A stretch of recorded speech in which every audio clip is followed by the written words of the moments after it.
Hey everybody, Jim here with your daily dose of Japanese gaming goodness. It is the import game of the day, and today's game is Super Back to the Future 2 for the Super Famicom. This is a 1993 release that was developed by Sisco and published by Toshiba Emi, and it's obviously based on the second Back to the Future movie, which is also my personal favorite in the series. It features the same plot as the movie, with Marty going forward and backward in time, trying to correct history and get the sports almanac out of the clutches of series villain Biff Tannen and save the town of Hill Valley from a horrible dystopian future ruled over by Biff. This is a pretty straightforward action platformer, only instead of being on foot, you're zooming around on the hoverboard from the movie, and this opens the gameplay up to some unique gameplay features. For instance, you can attack enemies with a backflip maneuver that also doubles as a cool looking trick when going off jumps and flying through the air, flipping all the way down. There are gold coins scattered throughout each stage that can be collected to be used at vending machines to increase your health, give you an extra life, or grant you a protective energy shield. Each stage is filled with a wide variety of enemies and will have you dodging obstacles and zipping around at high speed. Also, there are a ton of boss battles to contend with, most of which are against various iterations of Biff, which is a very nice touch. This is a very fun game and fairly unique as far as 16-bit platformers go. It's not perfect by any means, but it is very enjoyable, and it features some great, colorful graphics with awesome chibi character designs and an upbeat soundtrack that features various remixes of the Back to the Future theme, which I like a lot. If you haven't tried it yet and you're a 16-bit platforming fan, Super Back to the Future 2 is a great game. Check it out.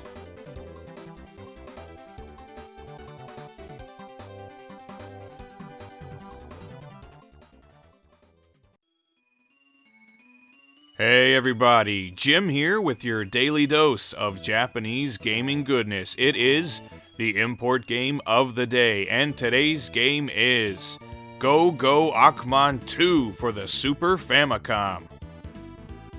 This is a 1995 release that was developed and published by Banpresto, and I've already featured the first game in the series and talked about what an awesome platformer it is, but I definitely wanted to get around to covering this one as well, because while it is basically the same as the first game, it does make a lot of improvements over it too. For starters, I like that in this game, Ackman uses his sword as his standard melee attack. It could actually only be used as a power-up in the first game, and you still get plenty of other power-ups as well, like a gun, a bladed boomerang weapon, and a bunch of screen-clearing super bombs, and you're still accompanied by your flying demon companion named Godon, who collects the souls of your defeated enemies. Ackman 2 also includes some stages that mix up the gameplay a bit with shooting segments and an auto-scrolling minecart level, which are all fun, but for the majority of the game, it's just a straightforward, well-made, and fun 2D platformer with some great level design and plenty of fun boss fights. It's not the most challenging platformer ever made, and it is pretty short, but on the whole, it's a great game and well worth playing. And of course, the graphics and sound design are very well done, and you can't go wrong with some good old Akira Toriyama art design. All of the characters and enemies carry his signature style, and they look great. All around, this is a fantastic game that fits perfectly into a great trilogy of games that sadly never left Japan. So if you're a 2D platforming fan, definitely give this one a try. I'm sure you'll be glad you did.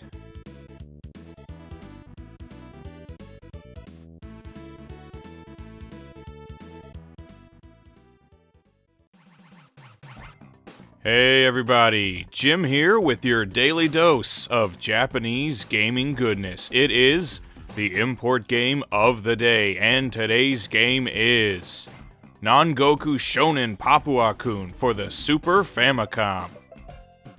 This is a 1994 release that was developed and published by Enix, and it's based on a short-lived series of manga and anime of the same name that was created by manga artist Ami Shibata, and the manga was actually also published by Enix in their monthly Shonen Gangan publication, which is still around today as a matter of fact. Think of it as Enix's answer to Shonen Jump. It's pretty cool. This is a fairly straightforward action platformer featuring the various characters from the manga series, and it has you playing as Shintaro, a young martial artist fighting to defend a tropical paradise. You're equipped with a wide variety of martial arts attacks to help you traverse through the levels and defeat enemies, including a short-range energy punch, diving kicks, and a very powerful energy blast that strongly resembles a Kamehameha wave. You only have a limited supply of them though, so they're best reserved for boss battles. Also, as you defeat enemies, you do earn experience points, which allow you to level up, increasing your health and the potency of your attacks. In addition to that, you'll also come into contact with various creatures scattered around the game that you'll need to help in order to get their help later when you need it for things like making it to areas that are normally out of reach to progress through a stage, finding hidden items, or even helping you out against enemies. All in all, this is a very fun game with some decent challenge and quite a bit of humor thrown in for good measure, and the icing on the cake is the absolutely beautiful graphics that are very colorful and nicely detailed, and the fun poppy soundtrack that ties it all together. If you're a 16-bit platforming fan looking for a great game for your Super Famicom, don't overlook Nangoku Shonen Papua-kun. It's great.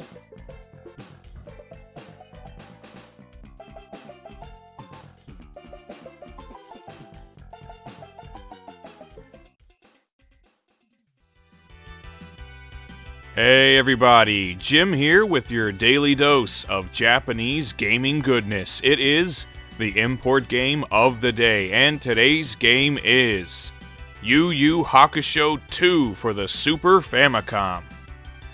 This is a 1994 release that was developed and published by Namco, and it's obviously based on the series of manga and anime of the same name from legendary manga artist Yoshihiro Togashi, who also created Hunter x Hunter, and both series are longtime favorites of mine. This game gives you 10 playable characters to choose from, and it does feature a story mode that begins with Yusuke first becoming the spirit detective and tracking down Hiei and Kurama, and it ends with Yusuke's fight against Toguro to close out the Dark Tournament. So unfortunately, there are no characters from the Chapter Black or Makai story arcs, but that would come in the follow-up releases. This is a very straightforward 2D fighter. In fact, you could say that it's basically a Street Fighter 2 clone, as the basic controls and the characters' signature special attacks are all executed in the exact same manner as Street Fighter. One difference is that this game does incorporate a spirit power meter that depletes as you perform spirit attacks, and if it drains completely, you won't be able to perform any more special attacks for a short period, but it does refill very quickly. Each character has at least 2 spirit attacks, 2 special attacks that don't drain spirit energy, and a very powerful super attack such as Yusuke's Super Spirit Gun and Hiei's Dragon of the Darkness Flame. Overall, while this definitely is not the best Super Famicom fighting game, I'd still rather be playing Street Fighter 2.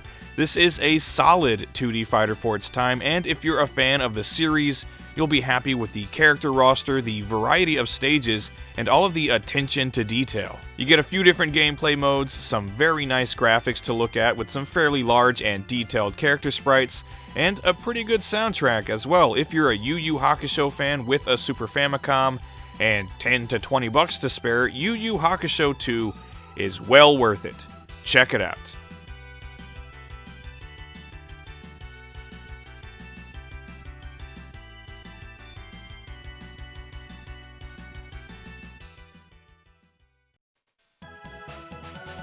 Hey everybody, Jim here with your daily dose of Japanese gaming goodness. It is the import game of the day, and today's game is Cosmo Gang, the video for the Super Famicom. This is a 1992 release that was developed and published by Namco, and it is a port of the arcade original, which itself is based on a Namco Redemption game that was released in the late 80s, simply called Cosmo Gang. It was the type of game you'd play for tickets, probably at a Chuck E. Cheese or Discovery Zone, and it featured little creatures called the Cosmo Gang that would descend from the top of the machine to steal whatever it was you were trying to defend, and this is actually recreated in the bonus stages in this game. The bulk of the gameplay, though, is basically a cute-em-up version of Galaga. It's a fixed shooting game, so your ship is locked down at the bottom of the screen, and you can only move right and left as numerous enemies swarm the screen. You initially only have a single laser shot, which can feel a bit underpowered, but there are a ton of power-ups to collect, such as a twin shot, energy barrier, and a few others. My advice, though, is to play this one with a turbo controller if you don't want to kill your thumb. It's a very simple gameplay style. It's pick up and play, it's fun, and it does eventually become pretty challenging, but it never reaches levels of frustration. Also, this is a very colorful game with some very cute character designs and nice visuals, and a soundtrack that's very upbeat and poppy to fit with the visuals. In short, again, if you like classic shooters like Galaga, but wish there was a cute-em-up version for some reason, that's pretty much all there is to this one, and it's one of those Japan exclusive games that still is pretty cheap, so if you're looking for a fun and affordable Super Famicom game to add to your collection, check out Cosmo Gang the video. It's a lot of fun.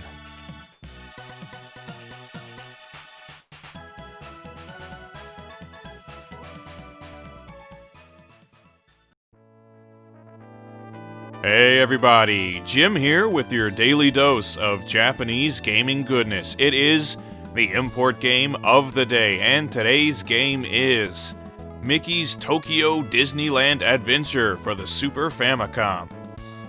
This is a 1994 release that was developed by Graphic Research and published by Tomy, which is a company that is better known for making toys and other forms of entertainment for small children. This is one of the rare instances of a Disney game that wasn't released outside of Japan, and I'm not really sure why, since games like Magical Quest and Mickey Mania were pretty popular titles. This game is set at Tokyo Disney, as the title states, but it could easily be altered for a Western release to just being Disney World or something like that. And speaking of, yes, Mickey goes to Tokyo Disney in this game to have some fun, but shock of all shocks, that asshole Pete has taken over the park and kidnapped Mickey's friends, so armed with nothing more than some balloons, you set out to rescue them and free Tokyo Disney from the clutches of the evil Pete.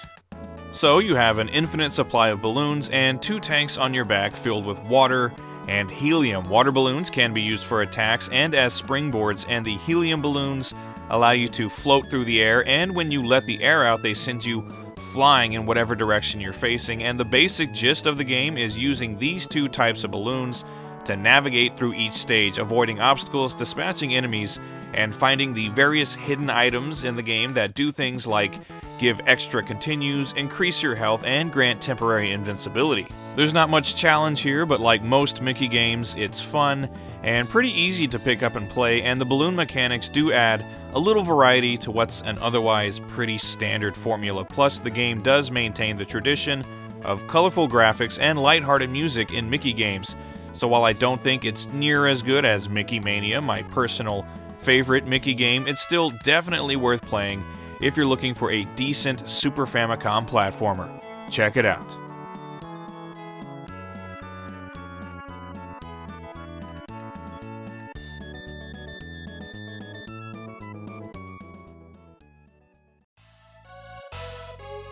Hey everybody, Jim here with your daily dose of Japanese gaming goodness. It is the import game of the day, and today's game is Ranma 1/2 Ogi Jonkin for the Super Famicom.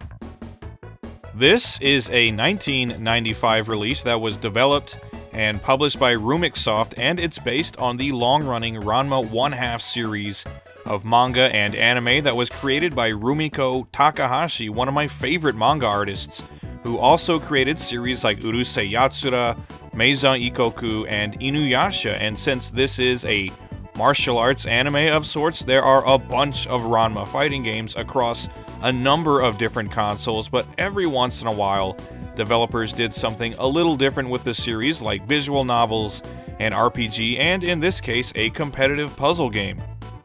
Just by looking at this footage, you can see that this game has a lot in common with similar games like Puyo Puyo Puzzle Fighter and Tetris Battle Gaiden. The gimmick here is the addition of a rock, paper, scissors mechanic to the classic puzzle gameplay style.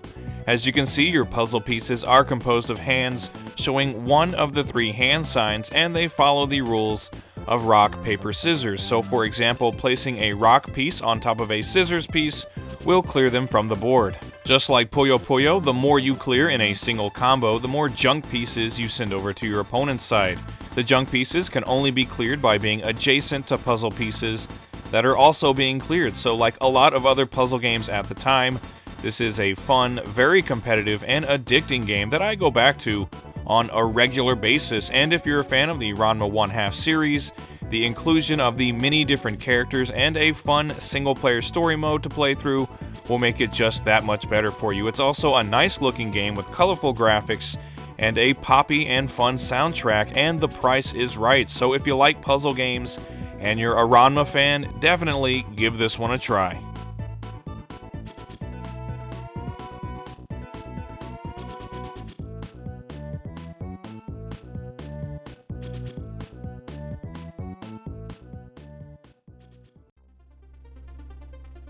Hey everybody, Jim here with your daily dose of Japanese gaming goodness. It is the import game of the day, and today's game is Front Mission Gun Hazard for the Super Famicom.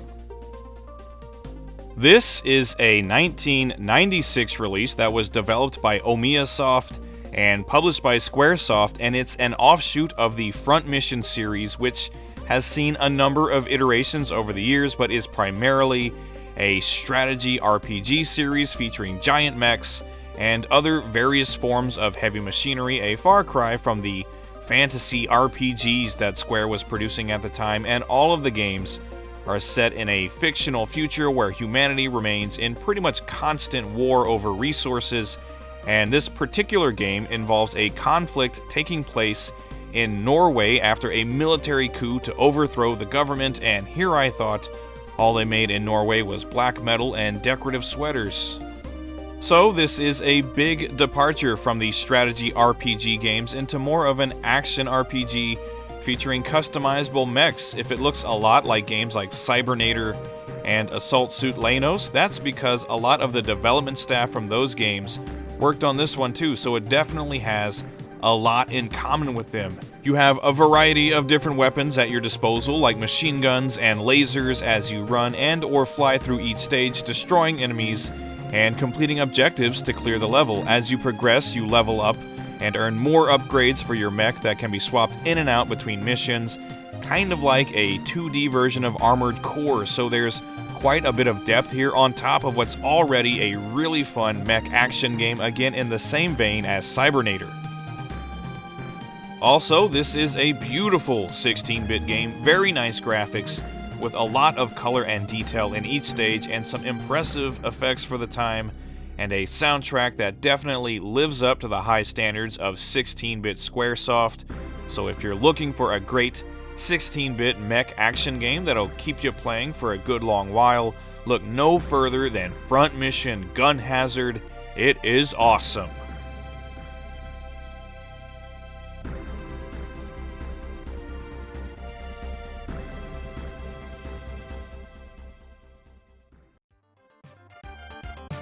Hey everybody, Jim here with your daily dose of Japanese gaming goodness. It is the import game of the day, and today's game is Rokudenashi Blues for the Super Famicom.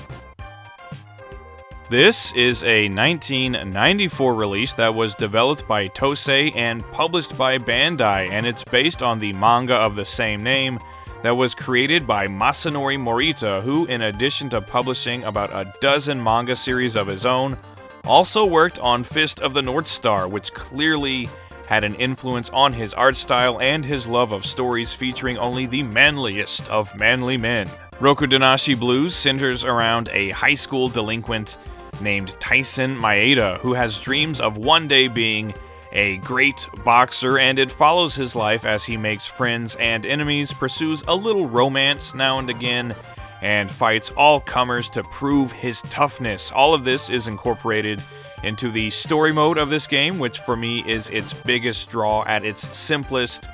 This is a 2D fighting game, and it's not a terribly good one. In fact, it's pretty bad. You're not playing as martial arts masters throwing fireballs and pulling off huge combos. You're controlling a bunch of awkward high school punks, and they certainly play like it. So it's clunky and unpolished, but still enjoyable because there's a fully fleshed out story mode where you can interact with other characters from the manga, play pranks on them, find hidden items in various places around your school and town, and of course, get into fights with your rivals. There's no English patch though, as far as I know, so this mode might not mean much to you if you can't read Japanese, but I had a lot of fun with it. This is kind of a recommendation just for me, really. One of those games that admittedly isn't technically good, but I enjoy it anyway, and if you're at all like me, you might like it too. It's Rokudenashi Blues. It's unusual and flawed, but it's got heart. Check it out.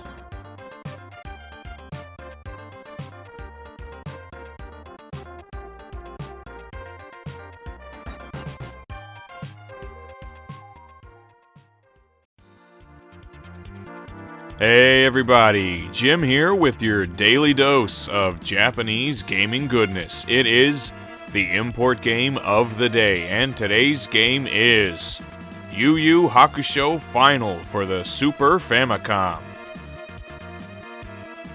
This is a 1995 release that was developed and published by Namco, and it's obviously based on the YuYu Hakusho manga and anime, but instead of covering the entire series, this game focuses specifically on the Demon World story arc that closed out the show, so you won't be seeing any of your favorite characters from the Dark Tournament in this game, unfortunately, which is understandable considering the console limitations only allowing for 13 playable characters. You kinda have to settle on one arc of the series or another, but that's just fine with me though, because characters like Sensui, Yomi, and Mukuro are some of my favorites from the series. This is a much faster paced fighting game than YuYu Hakusho 2, which came before it, though it does still feature the same basic control scheme, not really all that different from Street Fighter, though you do have a dedicated button command this time around for an automatic combo sequence, and you can charge up your spirit energy in the middle of battle to pull off more special moves. You also have access to a devastating desperation attack when your spirit energy is full and your health is low. Overall, this is a pretty solid playing fighter for its day, and it includes a bunch of gameplay modes to enjoy, including a story mode to play through with one of the 4 central characters from the show, an arcade mode, 16 fighter tournament mode, 1-on-1 versus, 4-on-4 team battle mode, and a training mode to round things out. So gameplay wise, this is a pretty robust title, especially for its price, which is usually about 10 to 20 bucks loose, which I think it's worth. The graphics and sound aren't exactly the best on the platform though, but they do a decent job of representing the anime and keeping the action fast and furious. So if you're looking for another decent 2D fighter to add to your Super Famicom and SNES collection, check out YuYu Hakusho Final. It ain't half bad.